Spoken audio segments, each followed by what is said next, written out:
ಮುಂದಿನ 5 ವರ್ಷದಲ್ಲಿ ಎಷ್ಟಾಗುತ್ತೆ ಚಿನ್ನದ ಬೆಲೆ?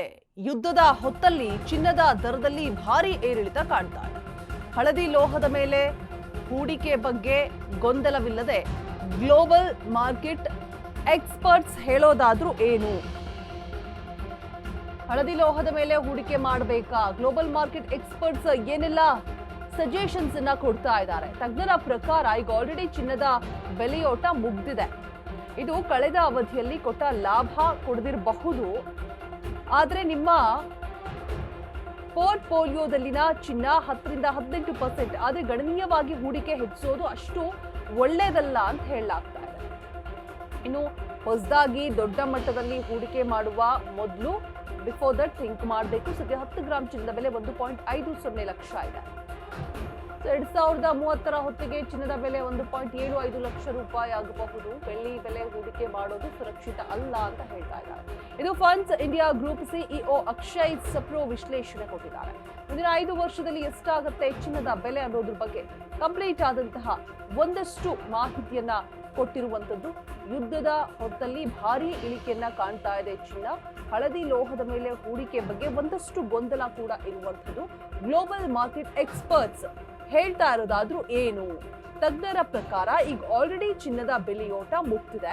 ಇದು ಕಳೆದ ಅವಧಿಯಲ್ಲಿ ಕೊಟ್ಟ ಲಾಭವನ್ನ ಕೊಡದೇ ಇರಬಹುದು ಅಂತ ಕೂಡ ಅಂದಾಜಿಸಲಾಗ್ತಾ ಇದೆ. ಪೋರ್ಟ್ಫೋಲಿಯೋದಲ್ಲಿ ಚಿನ್ನ 10ರಿಂದ 15% ಮುಂದುವರೆದ್ರೆ ಗಣನೀಯವಾಗಿ ಹೂಡಿಕೆ ಹೆಚ್ಚಿಸೋದು ಅಷ್ಟು ಒಳ್ಳೇದಲ್ಲ ಅಂತ ಸಜೆಷನ್ಸ್ ನ ಕೊಡ್ತಾ ಇದ್ದಾರೆ. ಹೊಸದಾಗಿ ದೊಡ್ಡ ಮಟ್ಟದಲ್ಲಿ ಹೂಡಿಕೆ ಮಾಡೋಕ್ಕೂ ಮೊದಲು ಥಿಂಕ್ ಮಾಡಬೇಕು, ಯೋಚನೆ ಮಾಡಬೇಕು.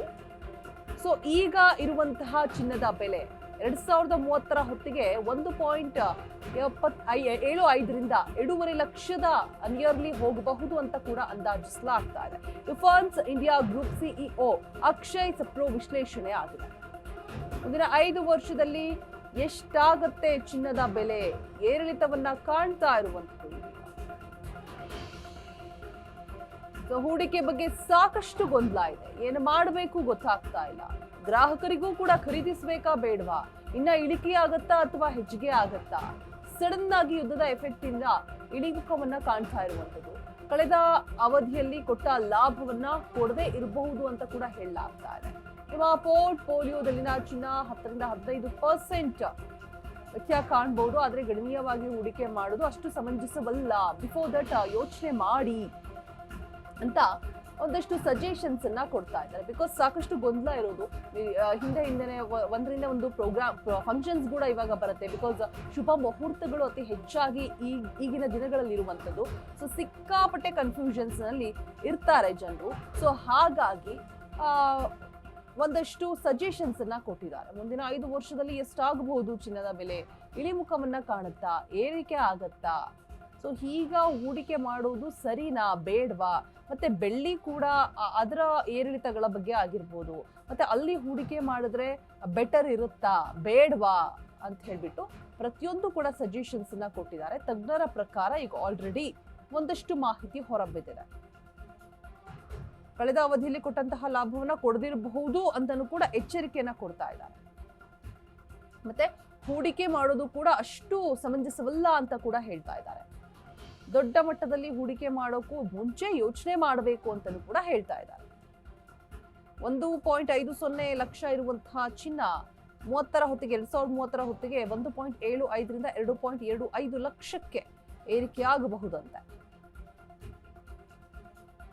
Funds India group CEO Akshay Sapro ವಿಶ್ಲೇಷಣೆ ಮಾಡಿದ್ದಾರೆ. ಕಂಪ್ಲೀಟ್ ಆಗಿ ಮಾಹಿತಿಯನ್ನು ಹಂಚಿಕೊಂಡಿದ್ದಾರೆ.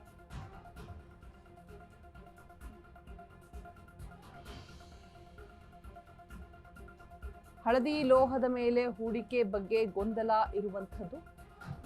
ಸೊ ಆ ಗೊಂದಲವನ್ನ ಒಂದಷ್ಟು ಗೊಂದಲಗಳನ್ನ ಬಗೆಹರಿಸೋದಕ್ಕೆ, ಒಂದಷ್ಟು ಗೊಂದಲಗಳಿಂದ ಗ್ರಾಹಕರು ಆಚೆ ಬರೋದಕ್ಕೆ funds of India CEO Akshay Sapro ಕೊಡ್ತಿರುವಂತಹ ಒಂದಷ್ಟು ಸಜೆಷನ್ಸ್ ನಿಜಕ್ಕೂ ಇದು ಬೇಕು. ಬಿಕಾಸ್ ಯಾಕಂತ ಹೇಳಿದ್ರೆ ಈಗ ಚಿನ್ನದ ಅಂಗಡಿಗೆ ಹೋಗಿ ಕೇಳಿದ್ರೆ ಅವ್ರಿಗೂ ಸ್ಪಷ್ಟವಾದಂತಹ ಮಾಹಿತಿ ಇರೋದಿಲ್ಲ. ಏನು ಮಾಡಬೇಕು? ಚಿನ್ನಕ್ಕೆ ಹೂಡಿಕೆ ಮಾಡಬೇಕಾ? ಬೆಳ್ಳಿಗೆ ಹೂಡಿಕೆ ಮಾಡಬೇಕಾ ಬೇಡವಾ? ಚಿನ್ನ ಖರೀದಿ ಮಾಡಬೇಕಾ? ಕೂಡಿಡಬೇಕಾ? ಇನ್ನು ಇಳಿಕೆ ಕಾಣುತ್ತಾ ಅಥವಾ ಮತ್ತೆ ಏರಿಕೆಯನ್ನ ಕಾಣಬಹುದಾ?